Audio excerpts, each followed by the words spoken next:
오늘 말씀 제목은 보존하시는 은혜, 이런 제목으로 말씀을 드리겠습니다. 저는 여러분들의 목사로서 여러분들이 단지 천국에 가는 것만을 원하지는 않습니다.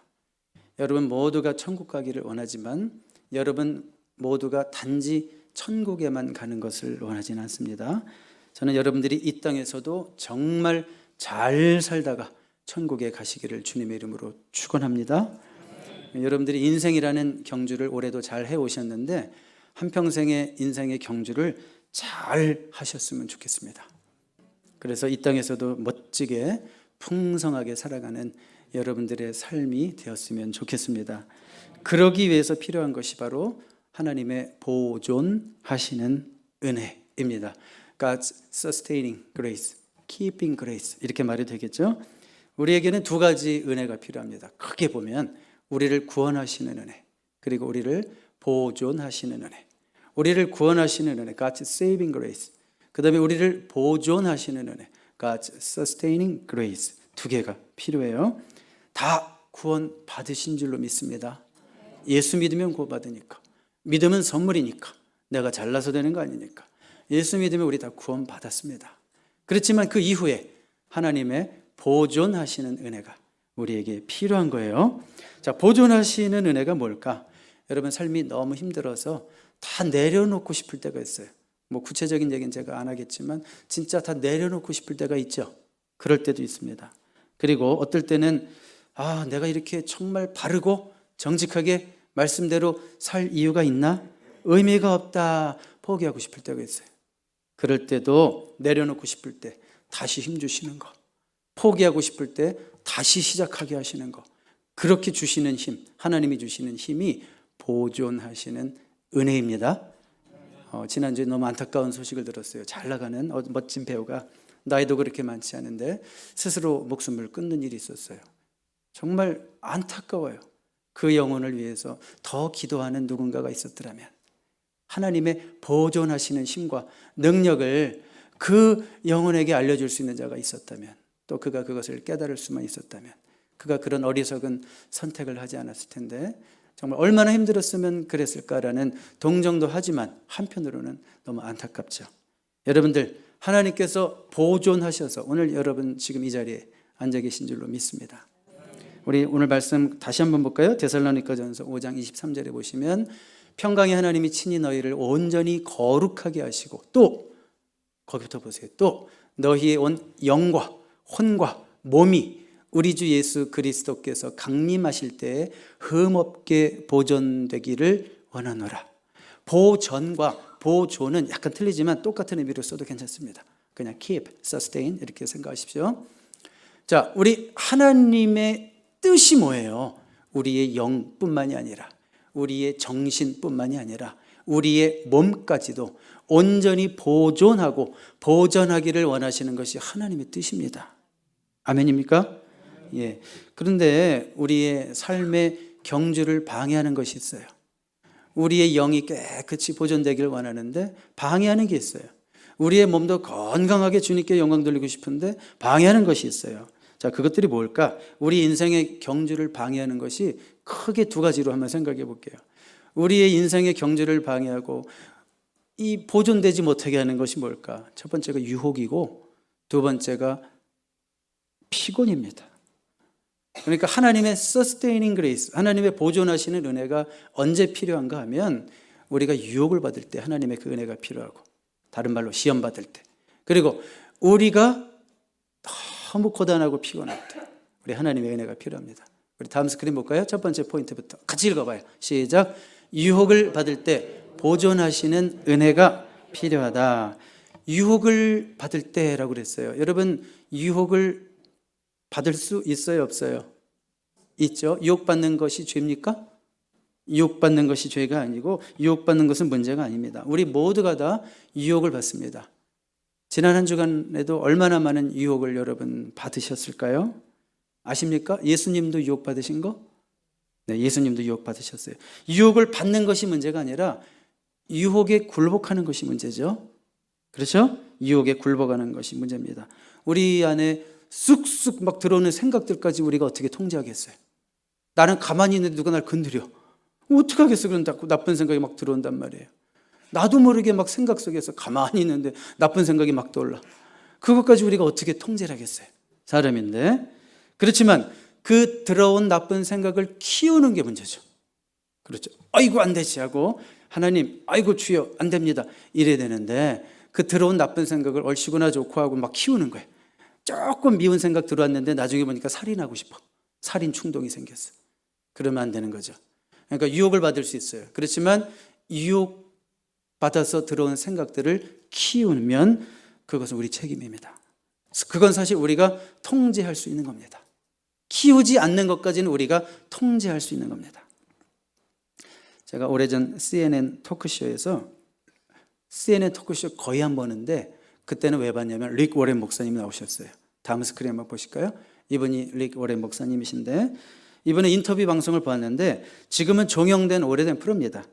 피어스 몰간 투나잇이라는 토크쇼였는데 진행자인 이 몰간이 목사님에게 이런 질문을 합니다. 어떻게 질문했냐면 목사님, 게이가요 태어날 때부터 게이라고 믿습니까?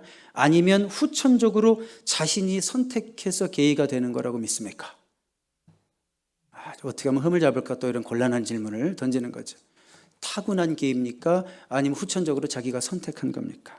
이랬을 때 리고네 목사님이 뭐라고 얘기하시냐면 저는 저는 기본적으로 모든 사람들을 존중하고 모든 종류의 사람들에게도 존엄성이 있다고 믿습니다.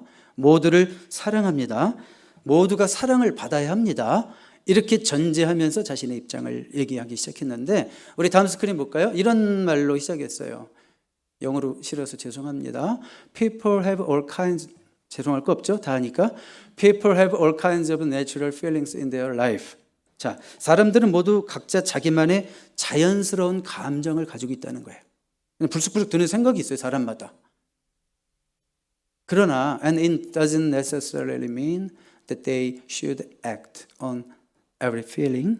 그러나 그것이 우리가 그 감정대로 행동해야 한다는 것을 의미하지 않죠. 감정대로 행동해도 된다는 것을 의미하지 않죠. 생각이 들었다고 생각 들은 대로 행동하는 것이 합리화될 수 있을까요? 그러면서 이분이 어떤 얘기를 하냐면 저는요 가끔 성질이 나가지고요 화가 나서 상대방의 코를 주먹으로 때리고 싶은 생각이 들 때가 있습니다. 그렇다고 해서 제가 상대방의 코를 주먹으로 때려도 된다는 뜻은 아닙니다. 맞아요? 틀려요? 맞죠? 지금 이 순간도 꼴밤을 주워받고 싶은 사람 있어요? 근데 예배 시간에 그 영혼을 여러분들이 주먹으로 때려야 된다는 뜻이에요? 그건 아니죠. 아무리 미워도. 그러면서 이분이 어떤 고백까지 하냐면 아주 솔직한 고백을 해요. 저는 때때로 아내가 아닌 다른 여성에게 매력을 느낄 때도 있습니다. 깜짝 놀라셨죠? 그러나 그 다음 말이 중요하죠. 그러나 저는 그 감정에 반응하지 않습니다. 그렇죠? 내가 자연스럽게 감정을 갖는다고 해서 감정대로 행동하는 것이 정당화되지는 않는다. 그런 얘기죠. 여러분, 유부남 여러분들 다른 아내에게 다른 여자들에게 매력을 느껴본 적이 있어요? 없어요? TV에서 나오는 어떤 여자에게. 그럴 수도 있어요? 없어요? 남자가. 그렇지만 그 감정에 반응했어요? 안 했어요? 안 했으면 건실한 남편, 반응하면 바람둥이. 그렇죠? 그러니까 여러분들이 분명히 알아야 돼요. 자, 보세요. 왜 이런 답을 해주셨을까? 얼마나 지혜로운지 몰라요, 저는. 이분의 대답이. 게이가 선천적인 겁니까? 후천적인 선택에 의해서 생긴 겁니까? 이런 질문에 이렇게 대답하셨잖아요. 무슨 얘기예요? 동성애적인 감정이 그 어떤 사람에게는 자연스러운 감정일 수 있지만 그렇다고 그렇게 사는 것이 옳은 것은 아닙니다. 라고 얘기하신 것이죠. 그렇죠? 굉장히 중요합니다. 제가 왜 이런 얘기를 합니까? 지금 무슨 얘기하고 있어요? 스크린 넘어가셔도 될 것 같아요. 자, 유혹을 받는 것은 뭐라고 그랬어요? 받는 것 자체는 문제될 게 있다 없다? 없고 유혹을 받는 것이 죄가 될 수는 더더욱 없죠. 그러나 성경은 우리가 그 유혹에 굴복해서 죄의 행동까지 가게 된다면 거기에 대한 책임은 우리에게 있다. 아유 저놈은 사탄이 뭐 꼬셔서요. 그런 말은 얼토당토하는 얘기고 그거 책임은 죄의 유혹에 넘어간 행동에 대한 것은 내가 져야 되는 거예요. 하나님 I have sinned. 내가 죄를 졌습니다. 라고 그렇게 confess 해야 되는 거예요.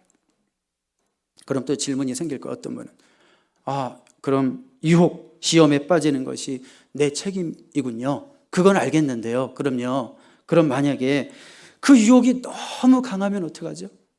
내가 이기고 싶은데 도저히 이길 수 없는 유혹이면 어떡하죠? 자, 이런 분들에게 주시는 말씀이 있어요. 고린도전서 10장 13절 같이 읽어봅니다. 시작. 사람이 감당할 시험 밖에는 너희가 당한 것이 없나니 오직 하나님은 미쁘사 너희가 감당하지 못할 시험 당함을 허락하지 아니하시고 시험 당할 즈음에 또한 피할 길을 내사 너희로 능히 감당하게 하시느니라. 이 말씀을 여러분 우리 주님이 주신 말씀으로 믿습니까? 그렇다면 여긴 뭐라고 그랬어요?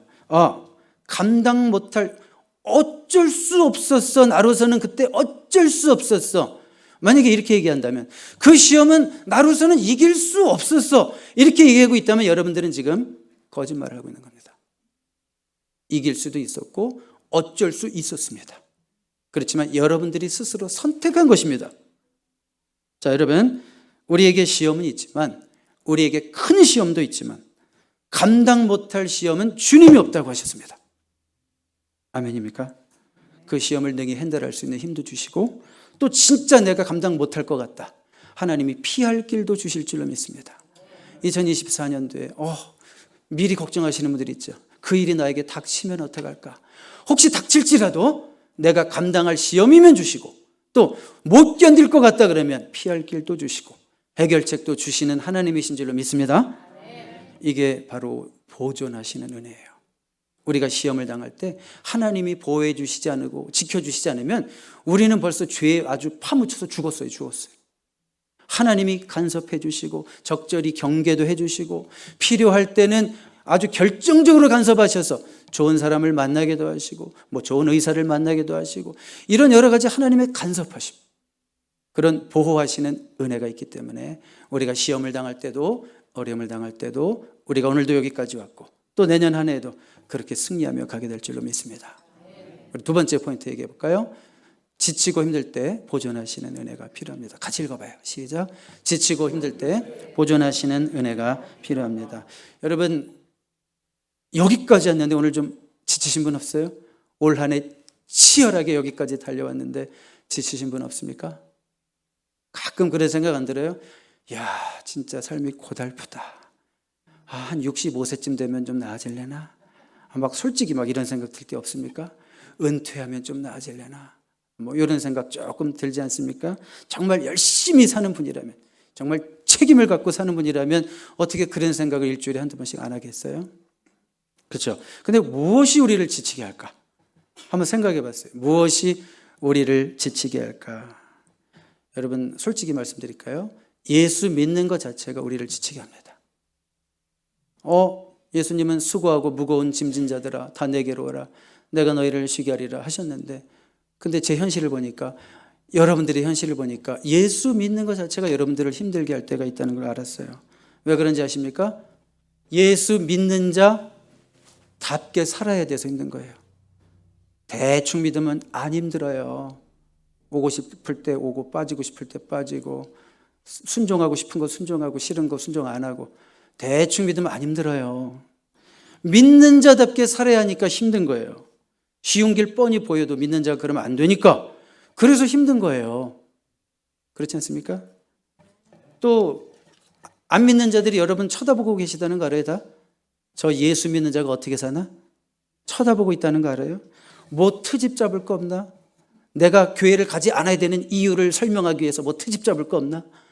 그러니까 우리가 힘든 거예요. 그렇죠? 여러분들이 만약에 직장 생활을 하는데 여러분 혼자만 그리스도인이라고 생각해 봐요. 혼자. 직장에 동료가 10명 있는데 여러분 혼자만 그리스도인이에요. 그러면 항상 어떤 압력이 있는 줄 알아요? 내가 저들에게 본이 되어야 하는데라는, 무지 힘들어요. 그냥 직장 생활에서만은. 그래서 그리스도인인 것을 감추고 싶어요. 한 3년 후에 발각되죠.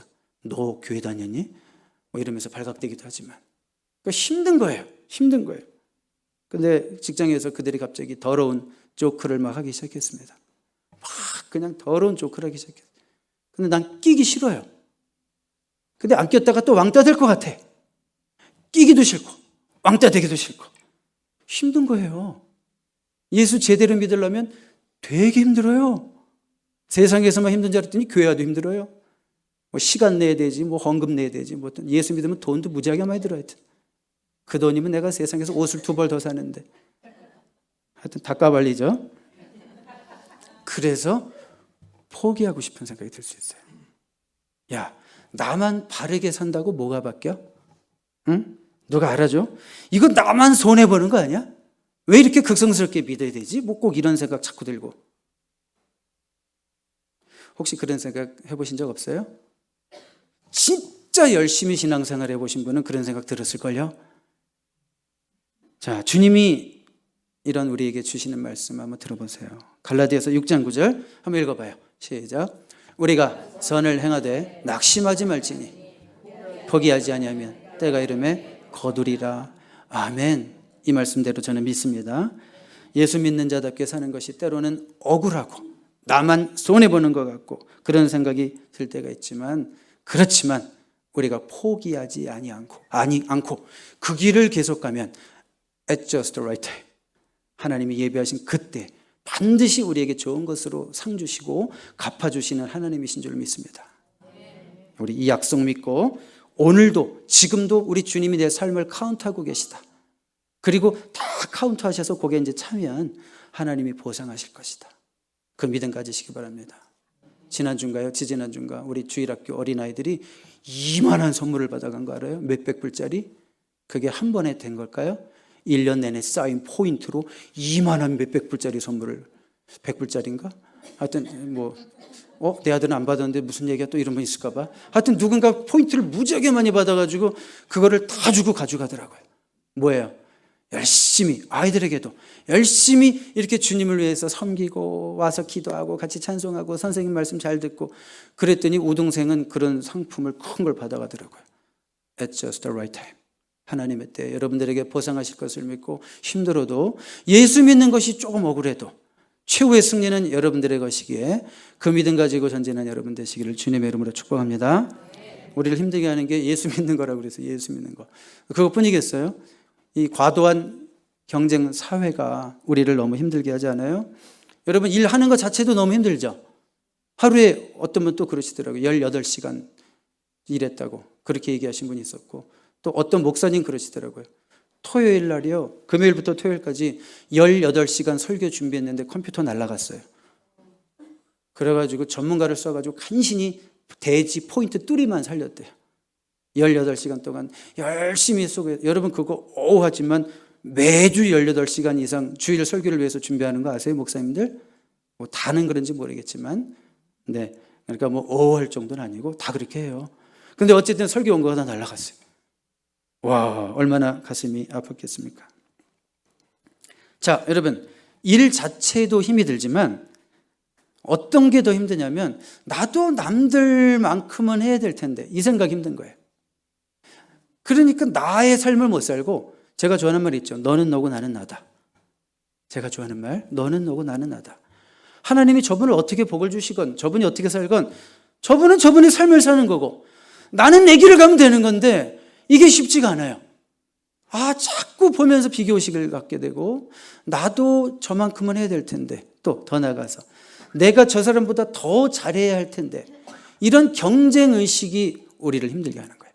우리를 지치게 하는 거예요. 솔직히 하루에 10시간 일해도 14시간 일해도 하나도 안 힘들 것 같아요. 제 고백입니다.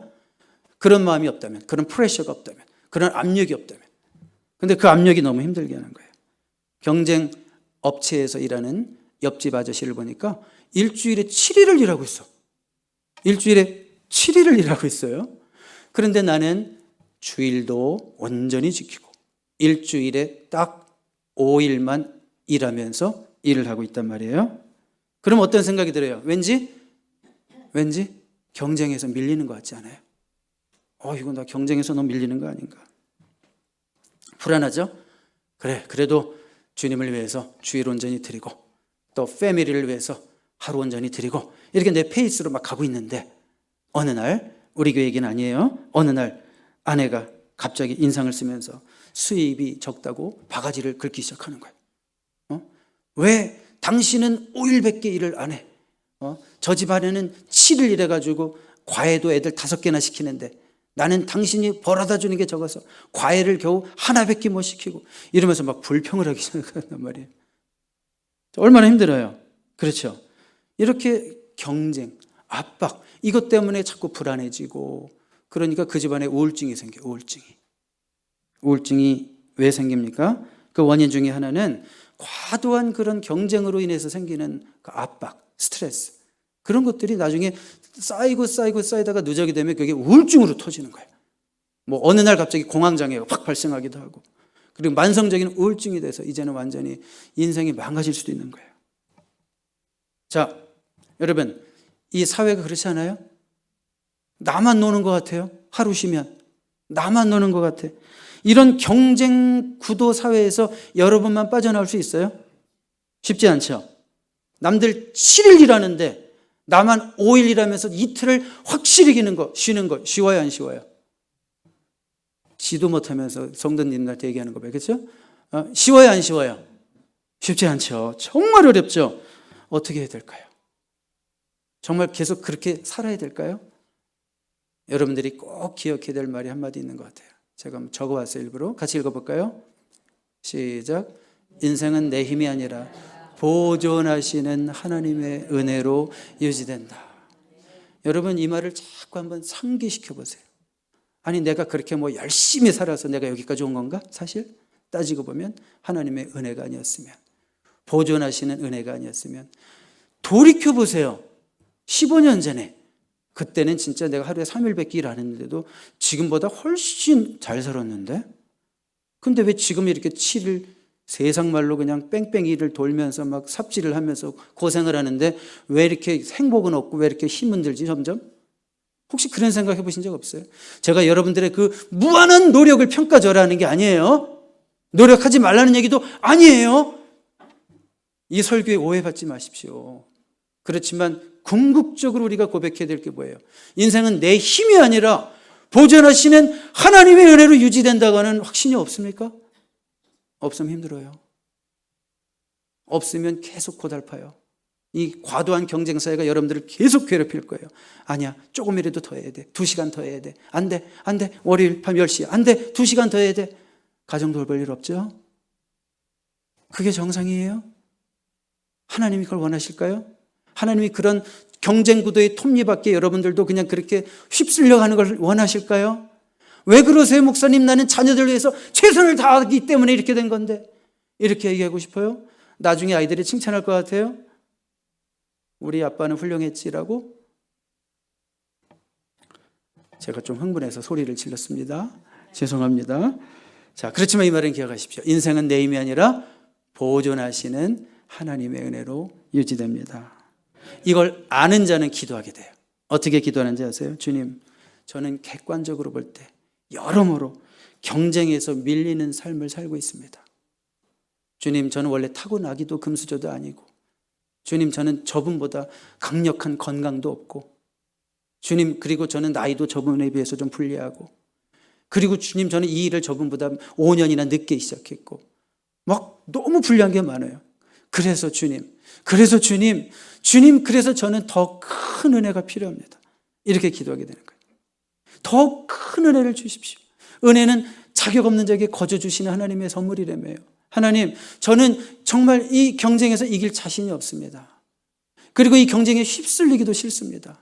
나대로 내 길을 가고 싶은데 하나님, 더 큰 은혜를 주십시오. 이렇게 기도하게 되는 거예요. 아멘입니까? 그러잖아요? 그렇게 기도하잖아요? 비밀을 알려드릴까요? 더 적게 일하고 더 많이 벌 수도 있어요. 그 효율성이래요. 효율성. 경영학에서는 맨날 4년 내내 대학 가면 그것만 배워요. 어떻게 적게 일해서 많이 벌까? 효율성. 그리고요, 또 아세요? 적게 벌어도 만족하게 돼요. 그걸 영성이라고 그래요. 기도하는 자에게는 효율성이 나타나고 영성이 나타나요. 적게 일해도 많이 벌고, 시간은 덜 투자했는데 열매가 있고, 그리고 적게 벌어도 뭐 까짓 거 오케이, 주님이 함께 계시니 아멘하고, 그런 영성이 있는 거예요. 자, 여러분, 야고보서 4장 6절 한번 같이 읽어봐요. 시작. 그러나 더욱 큰 은혜를 주시나니, 그러므로 일렀을 때 하나님이 교만한 자를 물리치시고 겸손한 자에게 은혜를 주신다 하셨느니라. 겸손한 자는요, 기도하는 자예요. 내 힘으로 할 수 없으니까. 기도하는 자고 겸손히 기도하는 자에게 무엇을 주신다? 더욱 큰 은혜를 주실 줄로 믿습니다. 과도한 경쟁 사회가 여러분들을 힘들게 하지만 그 가운데도 우리 주님을 의지함으로 주님의 보존하시는 은혜로 승리하시기 바랍니다. 그리고 한 가지 더 말씀드릴게요. 마지막이에요. 영적인 책임도 우리를 지치게 할 수 있어요. 제가 무엇이 우리를 지치게 하냐 그런 얘기했죠. 예수 믿는 거 우리 지치게 하고, 과도한 경쟁 사회가 우리를 지치게 하고, 그 다음에 영적인 책임이 우리를 지치게 해요. 폭넓게는 그냥 책임. 예를 들어서 여러분, 교회 리더들의 책임이 무겁겠죠? 교회 리더들이라 하면 목사님들, 장로님들, 안수 집사님들, 권사님들까지는 교회에서 뭐라고 얘기하냐면 중직자라고 얘기해요. 중직자. 근데 그 중자가 무슨 중자예요? 무거울 중자예요. 그러니까 그분들은 무거운 직책을 맡으신 분들이에요. 서리 집사부터는 경직자는 아니지만 어쨌든 그러니까 무거운 직책을 가지고 계신 분들이에요. 그러니까 무거워요, 안 무거워요? 무겁죠. 말 그대로 그들의 어깨가 무겁습니다. 어떤 분 주일 친교를 위해서 정말 밤새 음식 준비를 했습니다. 주일 식사 시간이 되었습니다. 앞에 앉아있는 분이 밥을 먹으면서 얘기를 합니다. 이거 이렇게 반찬이 짜? 그 옆에 있는 분이 나는 엄청 싱거워 못 먹겠다. 이런 말 들으면 어떨까요? 힘이 쫙 빠지죠. 그렇지 않아도 어깨가 무거워 죽겠구만. 아주 힘이 쫙 빠져서 다시는 내가 여기 참여하나 봐라. 중직자라고 그래서 굉장히 성숙할 것 같아요. 누가 무슨 얘기를 해도 예수의 이름으로 괜찮습니다 이럴 것 같아요. 안 그렇거든요. 여러분, 중직자들 많이 위로해 주시기 바랍니다. 사람은 일이 많아서 힘든 게 아니에요. 격려가 없어서 힘든 거예요. 목사가 뭐가 힘들어요? 아무리 고생해도. 성도님들이 목사님 설교 은혜 받았어요. 빈말이라도 그런 말을 한마디 하니까 힘나가지고 또 하는 거지. 아닙니까? 맞죠? 여러분 많이 격려해 주세요. 아니 그거 말 한마디 한다고 뭐 세금 내요? 뭐 에너지가 그렇게 많이 나갑니까? 옆에 계신 분, 와 정말 아름다우시고 멋지세요. 한번 칭찬해 줘 보세요. 에너지 들어요?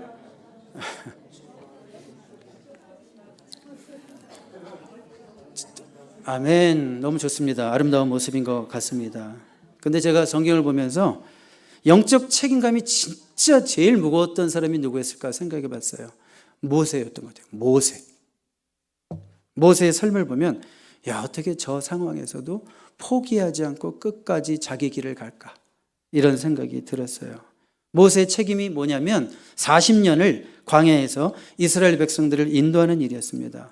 여러분 몇 명을 인도했을까요? 모세가 광야에서 약 200명이 아니라 200만 명. 더 크게 보는 사람도 있어요. 200만 명의 백성들을 광야에서 인도하는 CEO가 됐다고 생각해 봐요. 얼마나 그 압력이 클까요? 그런데 인도해야 할 백성들이 성숙하고 믿음이 좋은 사람들이었을까요?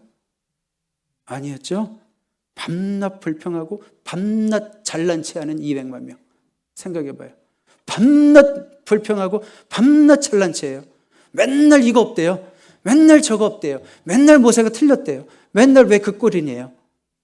여러분 이게 말하자면 영적 베이비들이에요. 영적 베이비들. 그런 200만 명을 데리고 모세가 가요. 병도 안 들고 가요. 신기하잖아요. 이야, 모세가 어떻게 그런 40년을 버텼을까? 승리할 수 있었을까? 그 비밀이 분명히 있는 거 아십니까? 성경에 보니까 신명기 34장 10절 같이 읽어봅니다. 시작. 그 후에는 이스라엘에 모세와 같은 선지자가 일어나지 못하였으니 모세는 여호와께서 대면하여 하시던 자요. 하나님과 모세는 face to face 항상 얼굴을 대면해서 봤대요. 그게 무슨 말이에요? 모세는 항상 하나님 앞에 나가서 기도하고 하나님의 도우심을 구하고 하나님을 의지하고 하나님 힘들어요 도와주세요. 하나님 이 일을 계획하고 있는데 도와주세요. 일꾼이 부족해요. 알려주세요. 적절한 사람 붙여주세요. 항상 하나님과 대면해서 기도했다는 거죠. 하나님 속이 너무 상해요. 저들이 나에게 지금 돌을 던지고 있어요. 제가 이거 다 때려치고 싶어요. 내가 뭐 원해서 여기까지 왔나? 하나님 좀 힘들어요. 이렇게 기도하면서 또 하나님을 대면하고 또 하나님을 대면하고. 그러니까 그 200만 명 되는 기업이 있습니까? 이 세상에? 아마존의 직원이 몇 명입니까? 모세는 그 200만이 넘는 사람들을 하나님의 뜻대로 이끌고 나가는 거예요. 여러분, 맡은 짐이 무겁지 않습니까? 비단 영적인 짐뿐이겠습니까? 가정에서 여러분 짐이 무겁지 않습니까?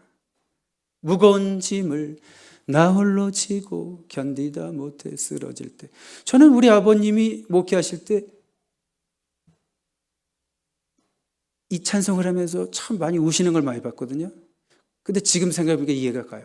와, 13끼를 대학 졸업시키고 대학원까지 졸업시키고 유학까지 반은 보내고, 아니 그 한 분이 그것을 다 감당하면서 또 목회하면서 부흥회 다니시면서, 야, 그래서 무거운 짐을 나 홀로 지고 견디다 못해 쓰러질 때가 많으셨겠구나. 근데 우리 아버지 최후의 승리를 거두시고 89세에 천국에 입성하셨거든요. 그건 뭐예요?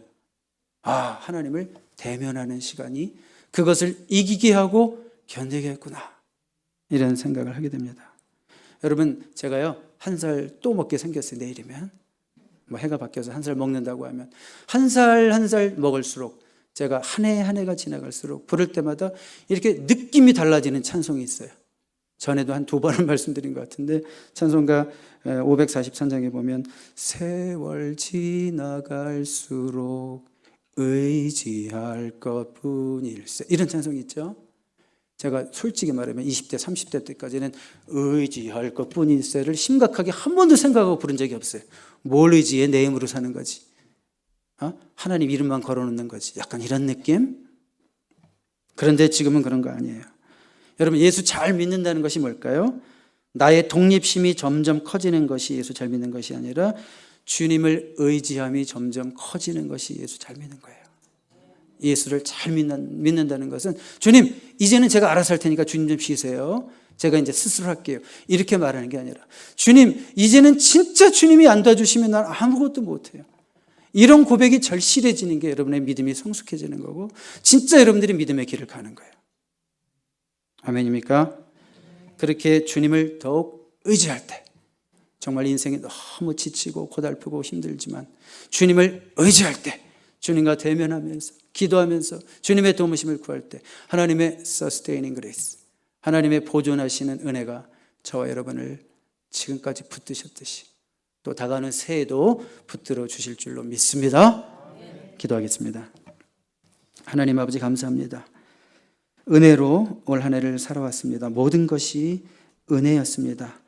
2024년 새해에도 하나님의 보존하시는 은혜가 우리와 함께 하실 것을 믿습니다. 예수 그리스도의 이름으로 기도드립니다. 아멘.